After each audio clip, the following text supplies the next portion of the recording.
नहमदहु व नसल्ली अला रसूल करीम अम्मा बाद फ़ाउज़ बिल्लाहि मिनश रजीम बिस्मिल्लाहिर रहमानिर रहीम। आजकल जिस हालात से हमारा मुल्क दो चार है और जो हालात हम लोग देख रहे हैं कि पाकिस्तान किन हालात से गुज़र रहा है आप देख सकते हैं कि किस तरह से हमारे मुल्क का ये जो सियासी मगरमच्छ हैं, करप्ट लोग हैं, इन लोगों ने बेड़ा गर्क किया हुआ है। ना सिर्फ उन्होंने बेड़ा गर्क किया हुआ है कि जो कि इस मुल्क की बेहतरी करने का कोई इंसान सोच रहा है तो उसकी भी टांगें खींचने की कोशिश की जाती है। जैसे खान साहब ने हक के लिए आवाज़ उठाई, उनकी जदोजहद एक तवील अरसे से वो जो इस जदोजहद का हिस्सा बने हुए हैं, लेकिन कभी उनकी राह में सियासी दुश्वारियाँ आ रही हैं। दिन ब दिन उनके वर्कर्स पे, एमपीएस पे, एमएनएस पे, पीटीआई वर्कर्स पे हाँ डेली बेसिस पे उन पे केसेस हो रहे हैं। जैसे कि अभी भी उन पे खान साहब पे केस हो रहा है। लेकिन सवाल ये पैदा होता है कि ये इम्पोर्टेड हुकूमत कब तक चलेगी। इन जाहिल और ये ऐसे भगोड़े लोग, जिन लोगों के क्या कहते हैं, इनके ऊपर इतने इतने करप्शन के केसेस हुए हैं और अभी तक वो अपनी तरीक़ें भुगत रहे हैं, लेकिन स्टिल वो लोग गवर्नमेंट में ही हैं और हुकूमत कर रहे हैं। लेकिन इनको कौन मौका दे रहा है, कौन इनको इस हद तक बैठाया हुआ है कि ये जाहिल लोग, करप्ट लोग जो है कि पाकिस्तानी 22 करोड़ आवाम को ये लोग लीड कर रहे हैं। तो दरअसल मेन बात करने का मकसद ये है कि ईमान का तकाजा है कि आप हक बात के लिए खड़े हों। अगर आप हक बात के लिए खड़े नहीं होंगे तो आपका हाल भी वही होगा, आपको गाजर मूलियों की तरह ये काट काट के फेंक देंगे, जो कि तारीख में बहुत से लोगों के साथ होता रहा है। खान साहब ने इस इम्पोर्टेड हुकूमत के ख़िलाफ़ आवाज़ उठाई, हमने हमेशा लब्बैक कहा है, उनके पीछे और अभी भी कहेंगे। लेकिन ये सिर्फ इस इम्पोर्टेड हुकूमत ही नहीं, उनके ख़िलाफ़ तो इनका खान साहब को उतारने में क्या कहते हैं, इसमें आर्मी भी शामिल है। मैं पूरी आर्मी को की बात हम इसलिए नहीं करेंगे क्योंकि इनमें एक बाजवा ही एक वाहिद नाम है जो कि इसको लीड कर रहा है और खान साहब के हर काम में रुकावट डाल रहे हैं। अब ये किसके कहने पे कर रहे हैं या क्या इनके अपने मकसद हैं, क्या इनकी अपनी अय्याशियाँ हैं, वो हम सब से कोई भी ढकी छुपी हुई बात नहीं।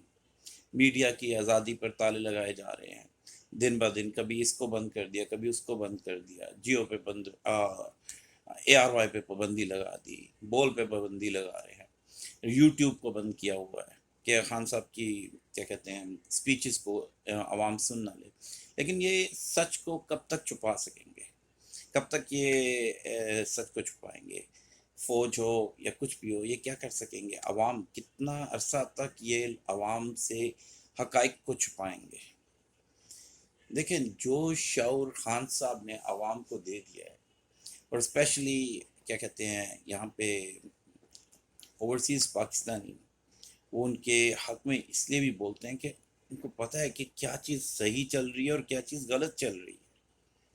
इवन तो पाकिस्तान में अवाम इस चीज़ का शऊर उन लोगों में आ चुका है कि क्या गलत है और क्या सही है।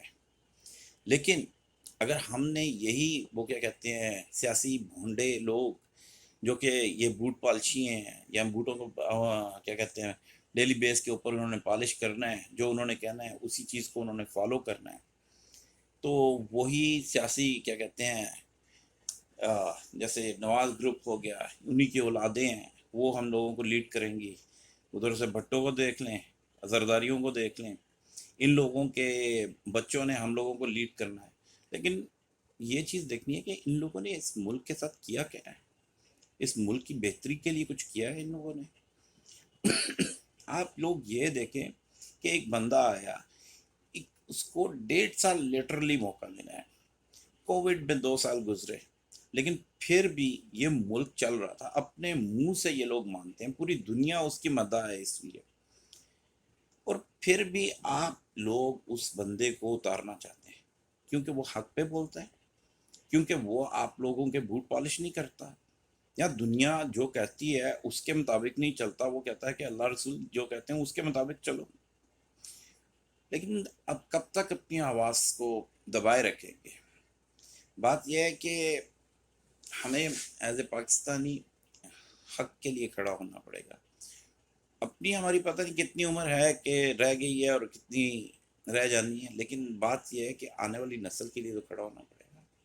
غلام ابن غلام، غلام ابن غلام، اس طرح سے زندگی نہیں چلتی. اور یہ فوج کے لیے بھی ایک میسج یہ ہے کہ دیکھیں، آپ بھی کب تک خاموش رہیں گے اور آپ کے بڑے اس ملک کو اپنی انگلیوں پہ نچائیں گے. اور اب تو سچویشن یہ آتی جا رہی ہے، کون اس ملک کے لیے کھڑا ہوگا؟ بھائی اگر آپ نے نہیں اس ملک کو سنبھالنا تو کس نے سنبھالنا ہے؟ تو میرے خیال میں تو ٹائم ہے خان صاحب کے لیے، ان کی اس کاوش کے لیے ہم سب کو ایک ہونا پڑے گا، صرف اس پاکستان کے لیے. کوئی بھی چیز کسی چیز سے بھی پہلے نہیں ہے، صرف ہمارا ملک. Always comes first Pakistan. Pakistan زندہ باد.